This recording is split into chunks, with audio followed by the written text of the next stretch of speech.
Guys, आज हम देखने वाले हैं यहाँ पे गणितीय शिक्षण विद्या। और जिस तरीके से अभी तक आपने यहाँ पे हिंदी में शिक्षण विद्या पढ़ी है, वैसे ही आज हम देखने वाले गणित के शिक्षण विद्या। और यदि गणित के शिक्षण की विद्या की बात करूँ तो आपको बता दूं, सबसे पहला जो नाम आपको यहाँ पे सुनने को मिलेगा और गणितीय शिक्षण के अंदर, वो है ब्लूम। आप ब्लूम की यहाँ पे गणितीय शिक्षण के अंदर काफी चर्चाएं देखोगे। और गणितीय शिक्षण की जो शिक्षण विद्या है वो रिवीजन की तौर पे होने वाली है, जो आपके यहाँ पे प्री रीड को क्लियर करवाने के लिए बहुत हेल्पफुल रहेगी गाइस।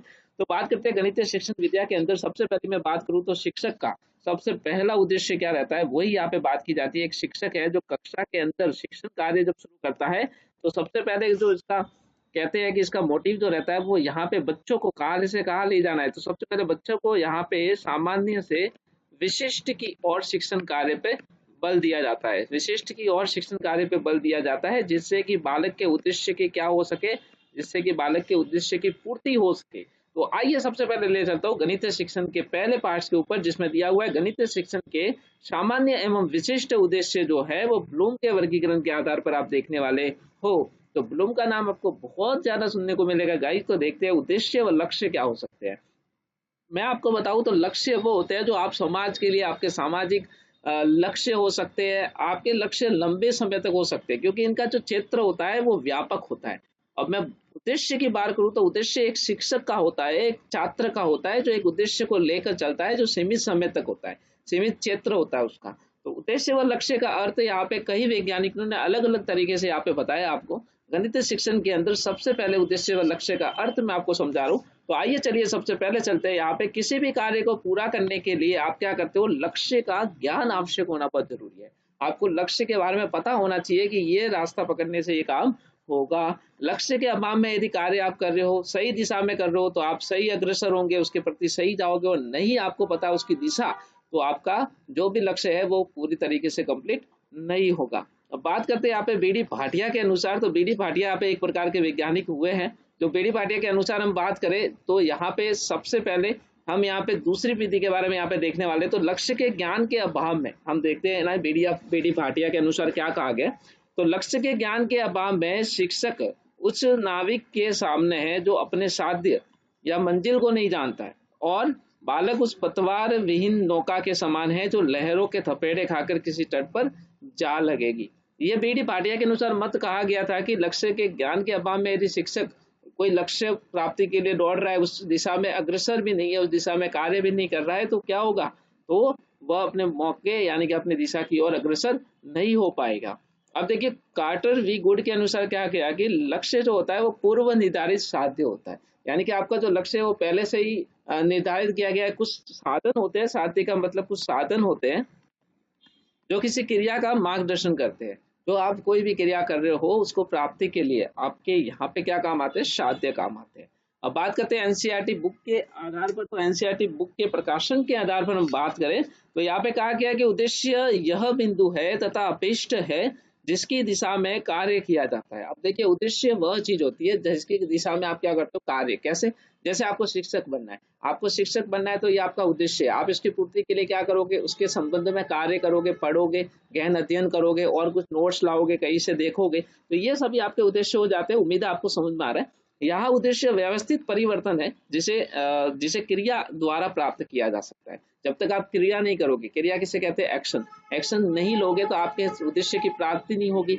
यानी कि एक्शन के अंदर हम बात करें तो जैसे कि सोना, खाना, पीना, ये सभी आपने वर्ब में पढ़ी होगी। लेकिन यहाँ पे पढ़ना, आप पढ़ोगे, लिखोगे, मार्ग देखोगे, रास्ता देखोगे, तो आपके उद्देश्य की प्राप्ति होगी, और जिसके लिए हम क्या करते हैं, क्रिया करते हैं। अब नोट में कुछ आपके लिए स्पेशल बनाया गया है कि उद्देश्य शब्द का सर्वप्रथम मैं बात करूं तो बॉबित महोदय के द्वारा एक बैठक बुलाई गई थी अनौपचारिक तरीके से, जिसमें American psychological association and conversation नाम से एक बैठक बुलाई थी। और यहाँ पे सबसे पहला नाम आता है यहाँ पे कि उद्देश्य शब्द की सर्वप्रथम बैठक जो है वो बॉबित महोदय के द्वारा बुलाई थी। उम्मीद है आपको यहाँ तक क्लियर हुआ होगा।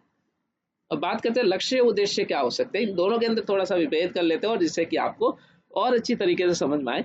तो बात करते हैं लक्ष्य क्या होता है। देखिए, लक्ष्य ये पूरे राष्ट्र तथा समाज की प्रकृति को देखकर निर्धारित किए जाते हैं। मैंने आपको पहले ही बताया था कि लक्ष्य जो होता है वो अपने राष्ट्र या समाज की प्रकृति को देखकर निर्धारित करते हैं, और इनकी पूर्ति की जिम्मेदारी सभी समाज के व्यक्तियों, सभी विद्यालयों तथा राष्ट्र पर होती है। यदि आप अपने लक्ष्य की पूर्ति करना चाहते हो, आपका लक्ष्य ये है कि समाज को सुधारना है, हमारा लक्ष्य ये है कि हमें यहाँ पे गरीबों को मिटाना है, तो ये आप कब होगा, जब आपका समाज आपके साथ होगा। बात करते हैं आपका उद्देश्य। उद्देश्य एक शिक्षक स्वयं, शिक्षक क्या करता है, स्वयं निर्धारित करता है। शिक्षक स्वयं निर्धारित करते हैं और ये उद्देश्य शिक्षा के लक्ष्य के अनुसार निर्धारित किए जाते हैं। अब मैंने आपको बताया कि जब आप उद्देश्य की प्राप्ति के लिए रहोगे तो उद्देश्य की प्राप्ति सिर्फ शिक्षक कर सकता है, और शिक्षक अपने उद्देश्य के लिए लक्ष्य निर्धारित करता है कि मुझे के अनुरूप काम करना है। बात करते हैं इनका स्रोत जो होता है वो सामाजिक दर्शन होता है, और इनका स्रोत जो होता है वो मनोवैज्ञानिक दर्शन होता है। मनोवैज्ञानिक आधार मैंने बताए थे, यानी कि आपको पता है कि मानसिक, शारीरिक, संवेगात्मक, सामाजिक, ये आपने पढ़े होंगे, ये सभी आपके मनोवैज्ञानिक आधार थे। इनका आधार देश की सामाजिक, राजनीतिक तथा धार्मिक पृष्ठभूमि होती है। अब देखिए बात करते हैं यहाँ पे आधार की, तो आधार के अंदर इनका देखिए लक्ष्य क्या होता है। लक्ष्य का आधार जो होता है वो देश की सामाजिक, राजनीतिक तथा धार्मिक पृष्ठभूमि होती है। और इसमें देखेंगे उद्देश्य में, तो इन्हें शिक्षक अपनी सुविधा अनुसार निश्चित, ये निश्चित है गाइस, ये थोड़ा सा गड़बड़ हो गया, निश्चित कार्यक्रम के अंतर्गत निर्धारित करता है। उसे पता है उद्देश्य प्राप्ति के लिए उसे किस रास्ते पे चलना है, कैसे काम करना है, कितना पढ़ना है, कितना समय हम देंगे, कितना टाइम पे हम यहाँ पे कवर करेंगे, तो ये सभी क्या करता है वो अपने सुविधा अनुसार निश्चित करता है, तय करता है। अब देखिए इसका क्षेत्र जो होता है वो व्यापक होता है, जो मैंने आपको पहले क्लियर करवाया था कि जो लक्ष्य का क्षेत्र होता है वो व्यापक होता है, और इसका क्षेत्र जो होता है वो सीमित होता है। सीमित होता है किसका, उद्देश्य का। उम्मीद है आपको समझ में आया, लक्ष्य एवं उद्देश्य दोनों के बीच में क्या विभेद रह सकता है। अब बात करते हैं उद्देश्य को प्रमुख दो भागों में बांटा गया है। एक तो होता है शैक्षिक उद्देश्य और एक होता है शिक्षण उद्देश्य।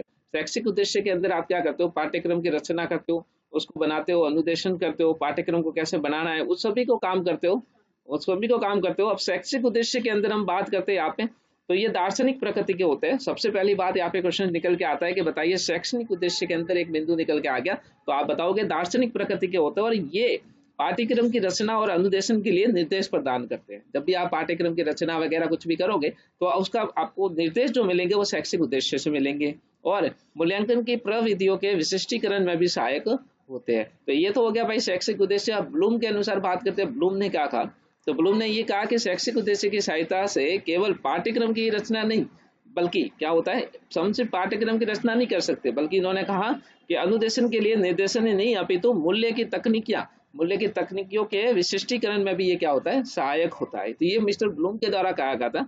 तो उम्मीद है आपको यहाँ तक समझ में आया। अब बात करते हैं शिक्षण उद्देश्य की, जो उसका दूसरा भाग है उद्देश्य की प्राप्ति का। तो शिक्षण उद्देश्य के अंदर आप देखोगे तो संकुचित, विशिष्ट तथा स्पष्ट होते हैं। मतलब हमारे जो उद्देश्य है, हम जो शिक्षण कार्य करवा रहे हैं वो बालकों के प्रति कैसे होते हैं, विशिष्ट होते हैं, मतलब स्पष्ट होते हैं। और ये शैक्षिक उद्देश्य प्राप्त करने के लिए क्या होता है, आवश्यक माध्यम भी अपने पास होता है। इनका सीधा संबंध क्या होता है, कक्षा शिक्षण से होता है। तो पहली बात तो ये समझ में आनी चाहिए कि जब शिक्षण उद्देश्य की बात की जा रही है तो इसका सीधा संबंध कहाँ से होगा, कक्षा शिक्षण से होगा। और बात करते हैं ये सीखने की प्रक्रिया को सरल बनाते हुए उसमें गति व लय पैदा करते हैं। और अब ये सीखने की प्रक्रिया मतलब जब बालक सीख रहा है तो बालक सीखने की प्रक्रिया जब अपन शिक्षण उद्देश्य से प्राप्ति कर रहे हैं, शिक्षण उद्देश्य से कक्षा शिक्षण में काम कर रहे हैं, तो जिससे हमारा शिक्षण का जो तरीका होना चाहिए वो सरल होना चाहिए, जिससे कि बालक के अंदर गति बने और लय पैदा हो। अब बात करते हैं ब्लूम के शैक्षिक उद्देश्य का वर्गीकरण तीन तरीके से किया गया। पहला ज्ञानात्मक, दूसरा भावात्मक और तीसरा क्रियात्मक।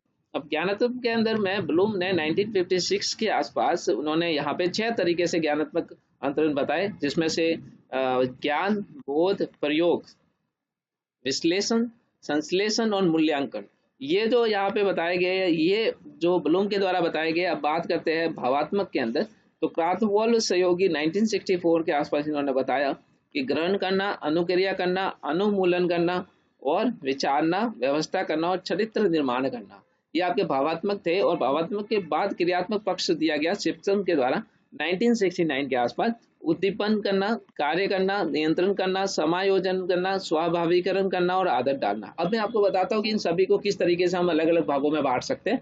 जैसे कि किसी का निम्न स्तर भी है, किसी का उच्च स्तर भी है, तो वो हम यहाँ पे देखने वाले हैं। तो चलते हैं सबसे पहले ज्ञानात्मक उद्देश्य के ऊपर क्या है ये।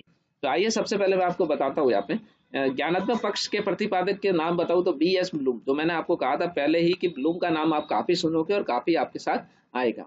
तो ब्लूम को माना जाता है कि जिन्होंने अपनी पुस्तक में टेक्सानॉमी ऑफ एजुकेशनल ऑफ हैंडबुक, उनकी पुस्तक का नाम था टेक्सानॉमी ऑफ एजुकेशनल ऑफ हैंडबुक। इसमें इन्होंने कितने तत्व बताए, 6 तत्व बताए जो अभी हमने पढ़े, जिसमें से 3 तत्व अलग है जो हम आपको अलग अलग स्तर से बताते हैं।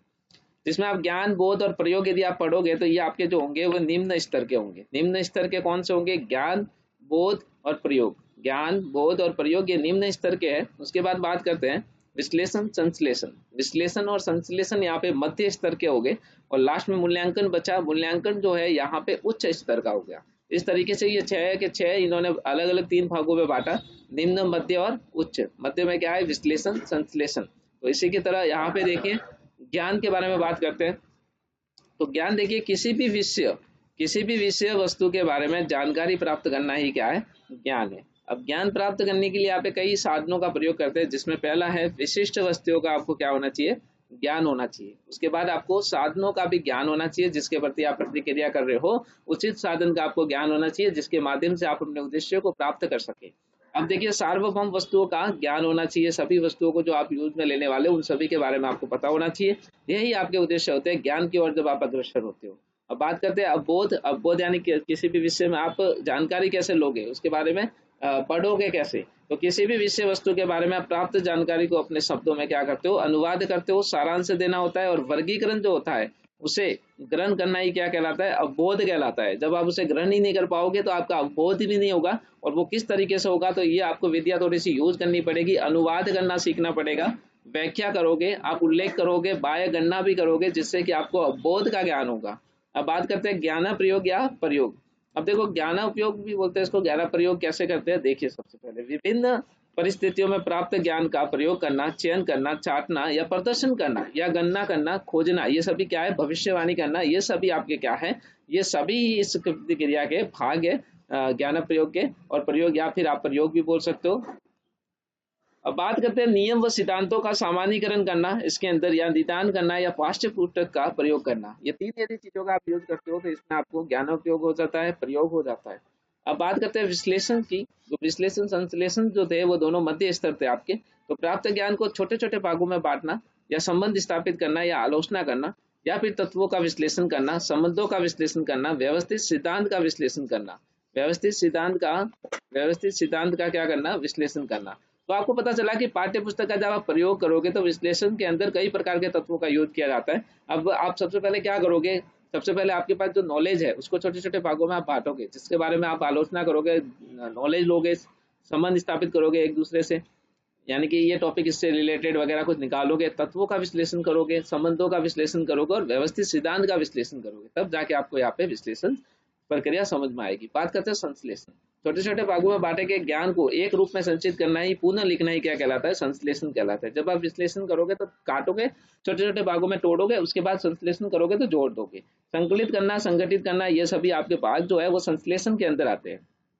बात करते हैं आगे, जिसके अंदर आप देख सकते हो अद्भुत संप्रेषण क्या होता है, योजना करना, अमूर्त संबंध खोजना। तो ये सभी जो पार्ट है वो सभी यहाँ पे संश्लेषण से संबंधित पार्ट है। अब बात करते हैं मूल्यांकन की। तो मूल्यांकन के अंदर आप देखोगे ज्ञानात्मक उद्देश्यों की प्राप्ति होती है, अवगत करना, निष्कर्ष निकालना। मूल्यांकन के अंदर अंतिम प्रक्रिया जो होती है, बालक क्या करता है? बालक अपने जो भी ज्ञान की प्राप्ति हुई है अंत में क्या करेगा? वहां पे निष्कर्ष निकालेगा। निष्कर्ष कैसे? सबसे पहले अपने उद्देश्यों को देखेगा, जो भी ज्ञान प्राप्त हुआ है, अंत में रिजल्ट के द्वारा वो अपने आप को यहाँ पे मूल्यांकित करेगा। अब देखिए इसमें आप एक प्रत्येक कर सकते हो, आंतरिक साक्ष्यों के द्वारा आप निर्णय ले सकते हो, बालक की प्रतिक्रिया के द्वारा आप निर्णय ले सकते हो।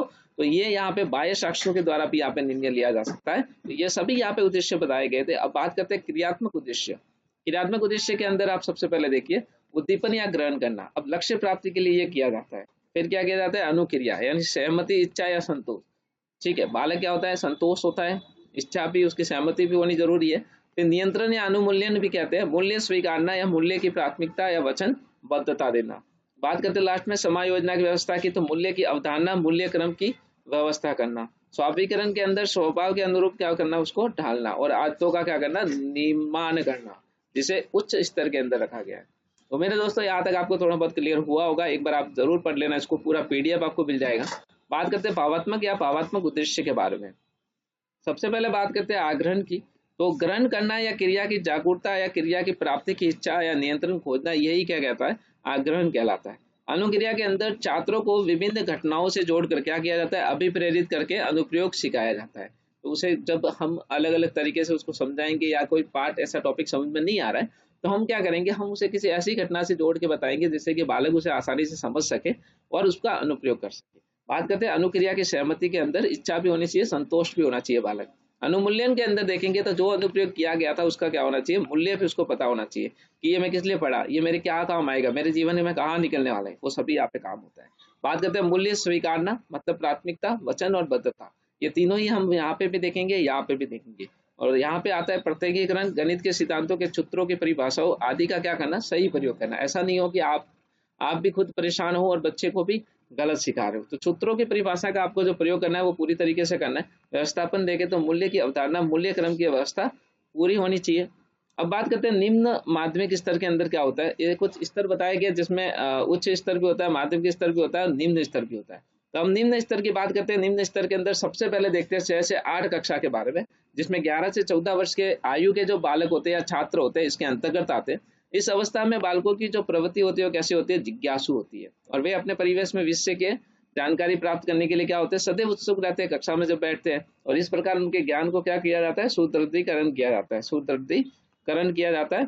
और करने के साथ साथ उन्हें गणित के कुछ क्या दिए जाते हैं, विशिष्ट संबंधों को सिखाने के लिए प्रोत्साहित भी किया जाता है, जिससे बालक सीखने के लिए उत्साहित हो, है ना। इसलिए उन्हें तथ्यों के संकलन एवं संकटों द्वारा क्या निकालते हैं, निष्कर्ष निकालने के लिए अधिक अवसर उपलब्ध भी करवाए जाने चाहिए, जिससे कि बालक क्या करे, सीखता रहे। बात करते हैं माध्यमिक स्तर की, तो कक्षा 9 और 10 की यहाँ पे बात कर रहा हूँ मैं। 15 से 16 वर्ष की आयु वर्ग के छात्र इसके अंदर आते हैं, और यह उनकी क्या होती है, किशोरावस्था होती है, जिसे किशोरा काल भी कहलाता है ये, ठीक है। बात करते हैं इस अवस्था में छात्रों का शारीरिक, मानसिक एवं संवेगात्मक विकास बड़ी तीव्रता से होता है। अतः इस स्तर पर गणित शिक्षण पर इस प्रकार जताए कि जिससे कि छात्र क्या करे, गणित की विभिन्न समस्याओं को समझ सके और फिर समस्याओं को क्या कर सके, सीमांकन कर सके।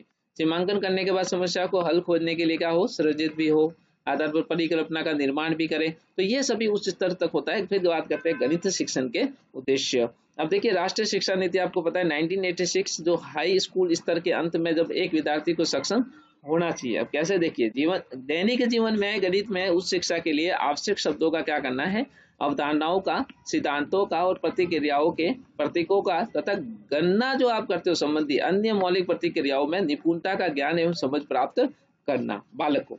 बालक के दैनिक जीवन में जब गणित उच्च शिक्षा के लिए वो आवश्यक हो रहा है, सिद्धांतों को समझ रहा है, तो सबसे पहले उनके जो मौलिक प्रक्रिया है, निपुणता उसमें आनी चाहिए, ज्ञान समझ में आना चाहिए और ज्ञान उसको प्राप्त होना चाहिए। अब बात करते हैं चित्र बनाने, मापने, आंकलन करने और प्रदर्शन करने के लिए कौशल भी उसका विकसित होना चाहिए। जब ग्राफ वगैरह दिए जाते हैं गणित के अंदर तो बालक ही जो है वो बना भी नहीं पाते हैं, तो इनका भी इनको प्रॉपर ज्ञान होना चाहिए। दैनिक जीवन में आने वाली समस्याओं के साथ साथ गणित या संबंध क्षेत्रों में उच्च शिक्षा से संबंधित समस्याओं को भी हल करने के लिए गणित ज्ञान का कौशल को भी लागू करना। अब बात करते हैं तार्किक रूप से सोचने, कारण बताने, विश्लेषण करने और स्पष्ट रूप से प्रस्तुत करने की क्षमता का भी बालक के अंदर विकास करना। अब बात करते हैं गणित शिक्षण के उद्देश्य क्या क्या हो सकते हैं। तो देखिए नया पाठ्यक्रम दस्तावेज 2000 की बात करूं तो शिक्षार्थी उस स्तर पर अर्जित गणित ज्ञान के कौशलों को क्या करता है, समेकित करता है, समझता है, अपने जीवन में उतारता है, अधिगम करता है और शब्दों के प्रतीकों, अवधारणाओं और सिद्धांतों की प्रक्रिया, प्रमाणों आदि का ज्ञान समझ हासिल करता है और शब्दों के प्रति अवधारणाओं को समझता है, उनके सिद्धांतों को समझता है और धीरे धीरे धीरे करके ज्ञान को हासिल करने का प्रयास करता है। बुनियादी बीजगणितीय कौशल में निपुणता भी विकसित करता है। ये कुछ टॉपिक था, पहला टॉपिक जिसके अंदर रिविजन्स करवाया मैंने आपको शिक्षा नीति का। उम्मीद है आई होप आपको समझ में आया होगा। Thank you so much for guide.